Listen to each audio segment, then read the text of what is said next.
bit better. Yeah, so I took out the old glove box. Bought this mechanism off eBay, which used to hold the old sat nav as the optional extra you can get on these 6s. Bought it off the guy for, I think it's about £40. Tried to use the motor running the power, because obviously you guys would know there used to be a switch on the other ones that said open and close here. Tried to use that, but that was just over complicated. Saw a guy on YouTube, he was saying he had to make up his own circuit board and everything, so that was just too much. I just went for the general wire up to the motor using a switch which I installed down here. So you've got the open and close, just a little rocker switch, and run all the wires in up through the dash and up to the motor. So let's have a look here. This is the dock here for my Samsung. Basically what I do is, with a really clever app called Tasker, I've set it up to recognise that I've docked it in the car with the dock here, and when I do that, it then, you should be able to see this, it activates it to start up tethering mode. The pad is all ready to link up with that Wi-Fi network that this is tethering out, as you can see up there. Okay, so basically with the switch down here, I'm just going to lift up the screen. There we go. Turn the ignition on, which you should see. It lights up. There we go. Again, it's fully customized, same as a Android phone. That's just the screensaver I found. I thought it incorporates the Mazda. Let's have a look. So yeah, obviously I wanted a car docking style app, so which I downloaded this, which just gives you the big icons, quick thing. Once you're playing music, you can use these to just skip the track forward, skip the track back. You've got your general Facebooks and all that stuff. This U-Music, this is an old one that I'm not actually using anymore. So all this is now wired up to the internet. Let's go back. Come on. Oh, actually you have to come out of this using this. Okay. So yeah, got this. I mean, at the moment I'm using this for my music. The great thing is no more CDs. Obviously you can store all your albums to the hard drive of the pad. You know, fit quite a few on just a basic. I've got a 2 gig card in there at the moment, but I'm looking to upgrade that to like a 36, something that size, just so I don't have to worry about storage issues. Yeah, I've got a few albums here. I mean, the sound quality through this app here is actually pretty impressive. I mean, you know, it's not going to be to everyone's taste of music, but let's just, for example, SMM. I mean, I don't know how good this speaker's picking up the audio, but it's actually really quite clear. I mean, volume controls and the steering wheel, up, down. You know, full controllability with that. I mean, the way I've got it wired now, you've got 2 options, which I was explaining on the Facebook page, is you can either run it through the app that Grom provide and have your steering track up and down. But with that I found it very glitchy. The pad, you know, it didn't really accommodate it too well. So I decided just to go with the auxiliary output. The lead cost me an extra £14 to plug into the Grom unit, but now every bit of sound media that comes out of this now runs through the car stereo, as before it would only run the music app. So this I found is a lot better. With the phone and the tablet, let me just pause this, you can actually link the 2 together using this, which I don't know if you guys can see this. It's a Tablet Talk app.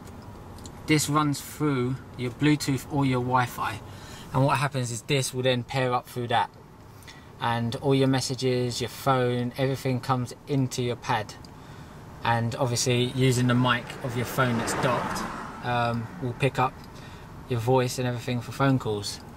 I mean, the best one, as I recommend if anyone trying to do this install, is the Tasker app, which is, where's that? This one just up here, that's the icon for it.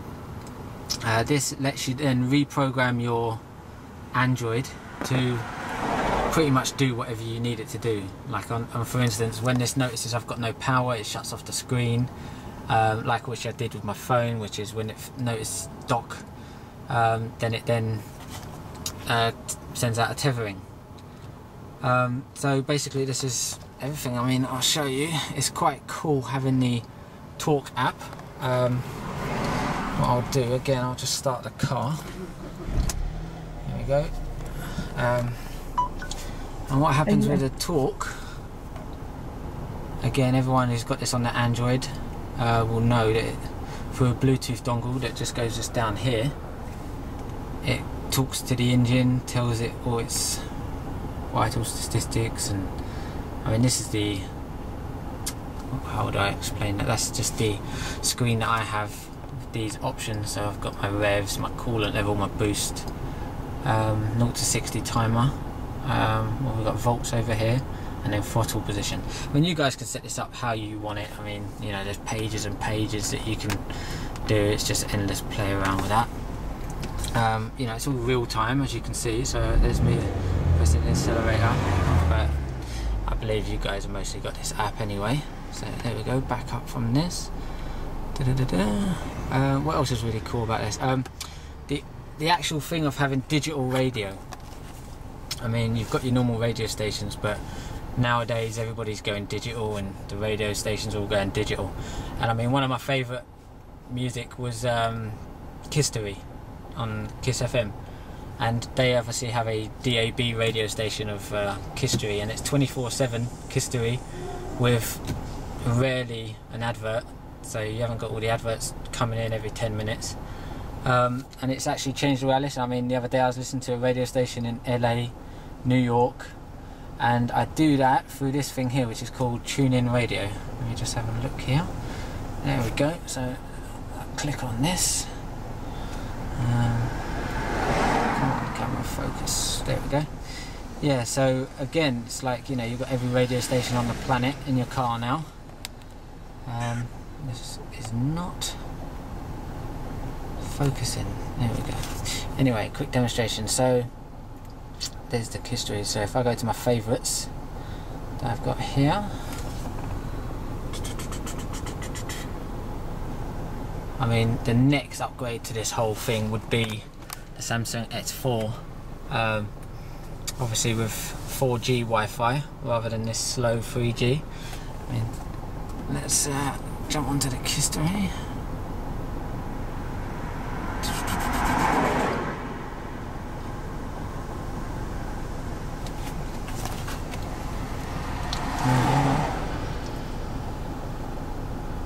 Yeah, it's all tethered, so let's have a look what's going on with this application. History. I mean, it is great that you can just jump onto the radio station. It's usually a little bit quicker than this. But you can just jump in normally, just jump straight onto the radio station, just listen to your favourite music. Kiss FM, favourites. Oh, another cool feature, I'll come back to this in a second. You guys know how internet radio works. Is the VLC player I have here. So this here stores all your movies, stuff like that. At the moment I've got an episode of Dexter that I was watching the other day on my lunch break. Video quality, everyone knows, Galaxy quality, fantastic. Now the radio decides to kick in. And just pause this, jump back to here, tune in radio.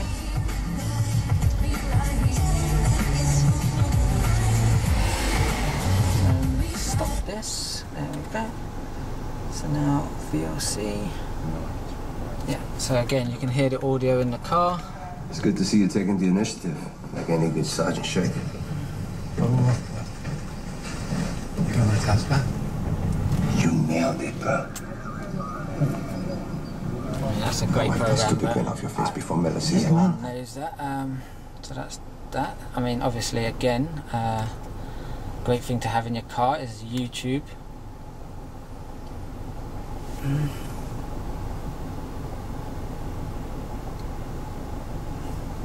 I mean, ideally, it's just not the greatest internet place to be doing this.